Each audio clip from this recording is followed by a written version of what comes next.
strongest build, and we are going with Saryn. You guys were asking for Saryn so much, so I'm like, alright, I'm gonna give you my strongest Saryn build. If I'm going for long duration survival runs, I'll be whipping out this Saryn right here, this booty prime right here. Saryn is regarded as the best debuff frame we have in the game just because of her abilities of stripping off armor, applying all kinds of status, and keeping it on. And it gets stronger and stronger over time. As far as with my build right here, I really don't need duration as far as with this build because of the fact that Saryn has the best base duration we have in the game. Just by her Toxic Lash and her Molt ability, they have at least 45 and 40 seconds between them. So that's a lot of base duration right there by itself.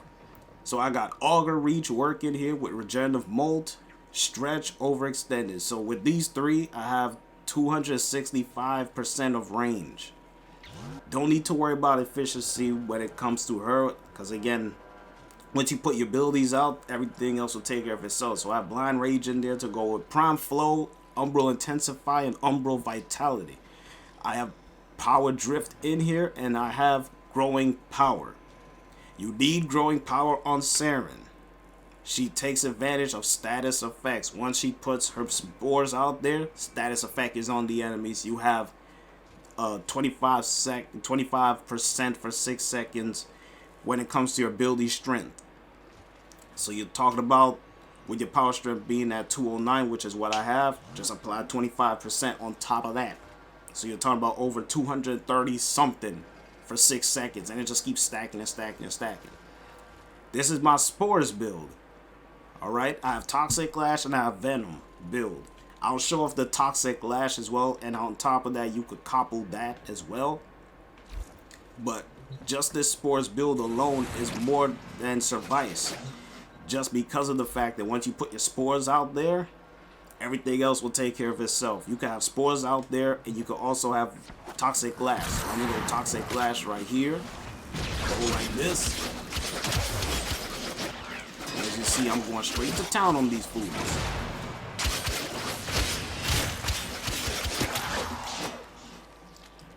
And they're practically dead.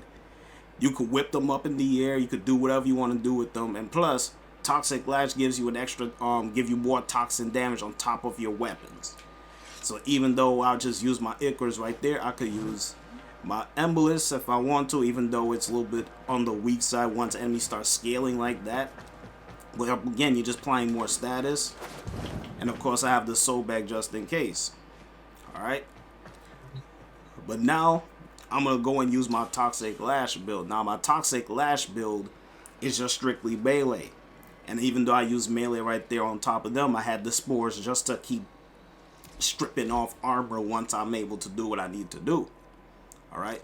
My Toxic Lash build, I got the Contagion Cloud in there. So I'm going to be applying even more toxin damage on them. So you could stack the Contagion Cloud alongside with your Toxic Lash already giving you more toxin damage.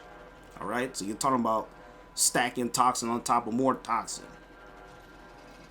I got Stretch in there with Adaptation to go along with Blind Rage, Constitution, Umbral Intensify, Vitality, and Prime Continuity.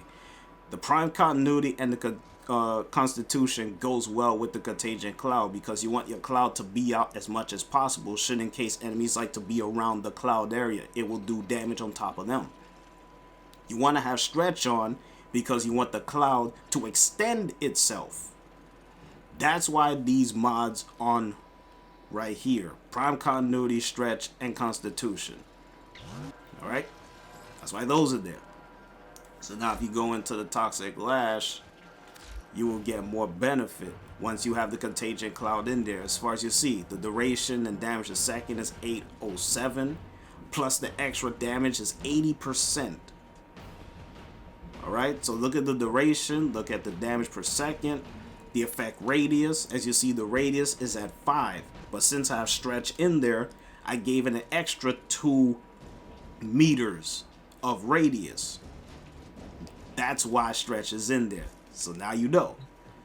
So I could go right back in there, use the same build as far as with going, put my spores out there, and my Toxic Lash will be much more stronger. And plus, I got the Contagion Cloud in there.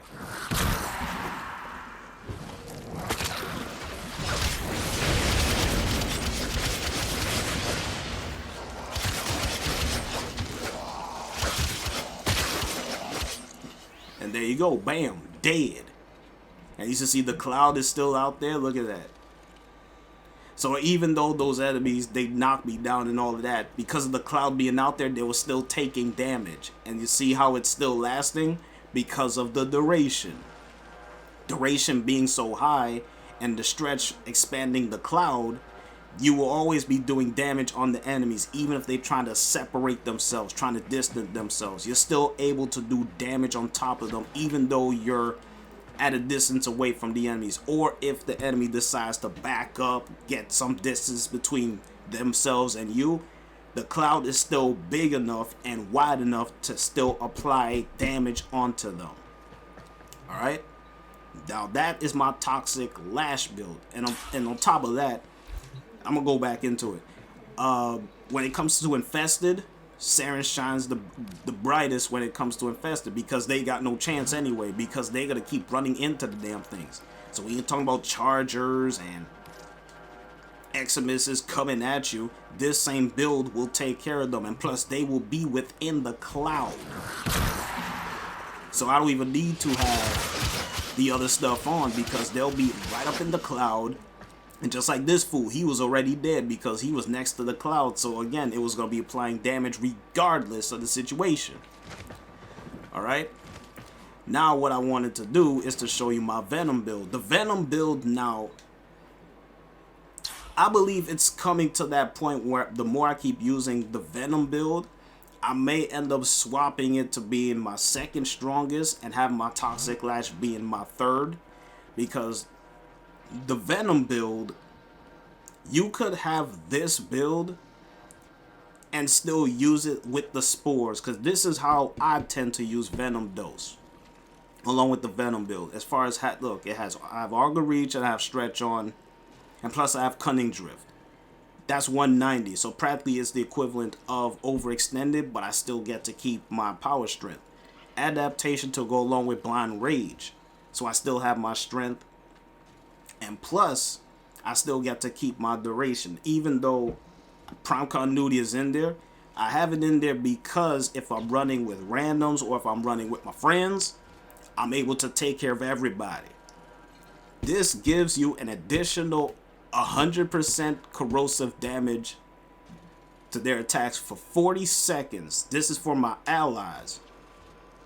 Now, this build right here, man, it was just yesterday that I was using it, and guys were like, yo, this is actually one of my first times seeing someone using that Venom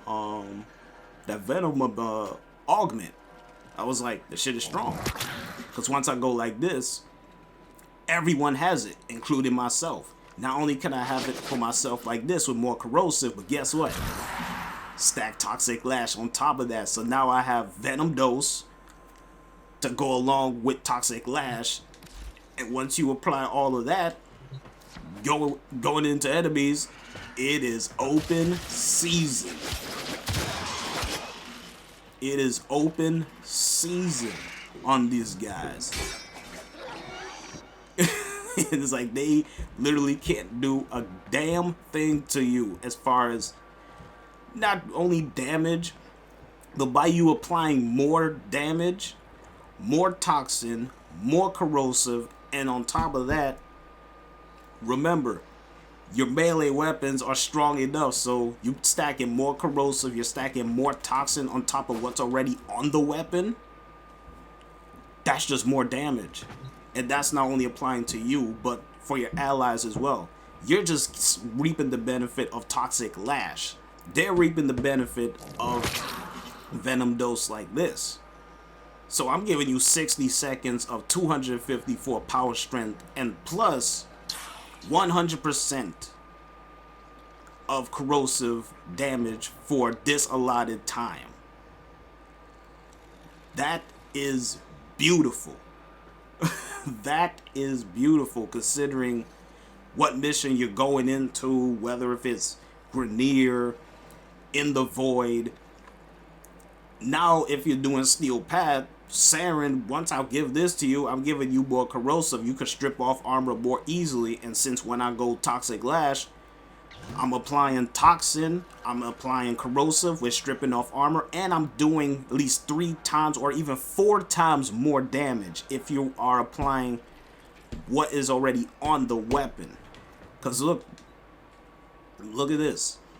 As far as my dual Icarus, I'm already using corrosive, so I'm stacking more corrosive on this with my Venom build. I'm applying more Toxin on my dual Icarus. So what do you think I'm doing? More damage. And since I have a crit build on this, good luck trying to survive each and every swing that I do. So when you're talking about my build as far as with Saryn, I still say this is my second strongest as far as utility purposes with Saryn using my Venom Dose build. But my strongest build is still my Spores build, because I'm able to spread my Spores all over the place. Of course, if I'm running with squad mates, I'm using my Venom build. I'm not using my Spores build, because this is 265 of range. I want to cover the area as much as possible. Alright? If I'm running with people, you're going to see my Saryn with that Venom Dose. If you see me spreading the stuff around and be like, yo, that's 254. There's my Venom build. You're welcome. I'm giving you more as far as with corrosive damage to your attacks for 40 seconds. But that 40 seconds is really not 40 seconds. I'm actually giving it to you for at least 60. So there you go. There goes my builds when it comes to Saryn. But as far as my strongest build, it would be my Spores build. It will be Spores build, Venom build, and then my Toxic Lash build. Alright, so there goes my Saryn in all her glory. Let me know what is your strongest build when it comes to Saryn, man. And I'll check you guys on